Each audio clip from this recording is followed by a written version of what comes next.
ঢাকাকে বলা হয় বাংলাদেশের পলিটিক্যাল রাজধানী, but Chittagong is the commercial capital of Bangladesh. First of all, বাংলাদেশের প্রায় সব বড় বড় প্রতিষ্ঠানের হেডকোয়ার্টার অবস্থিত ঢাকায়, এবং it's also famous for textile industry, pharmaceutical industry, electronic industry এবং ফাইন্যান্সিয়াল সার্ভিস ইন্ডাস্ট্রি, যেগুলো বাংলাদেশের ইকোনমিতে হিউজ পরিমাণ কন্ট্রিবিউট করে।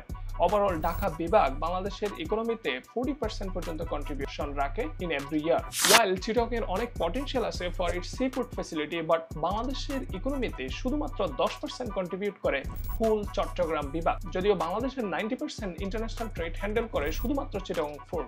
এবং it's also famous for garments industry, textile industries, ship breaking industries and steel industry. Commercial capital হিসেবে চিটাগং এর আরো বেশি কন্ট্রিবিউট করা উচিত ছিল টোটাল ইকোনমিতে, and it's possible by moving some service industry from Dhaka to Chittagong। এতে ঢাকার যেমন ঘনবসতিপূর্ণ অবস্থা কমাতে সাহায্য করবে, এবং চিটাগংও বাংলাদেশের ইকোনমিতে হিউজ পরিমাণ একটা কন্ট্রিবিউশন রাখতে পারবে। আপনার কি মনে হয় বাংলাদেশের ইকোনমিতে কোন বিভাগ সবচেয়ে বেশি অবদান রাখে?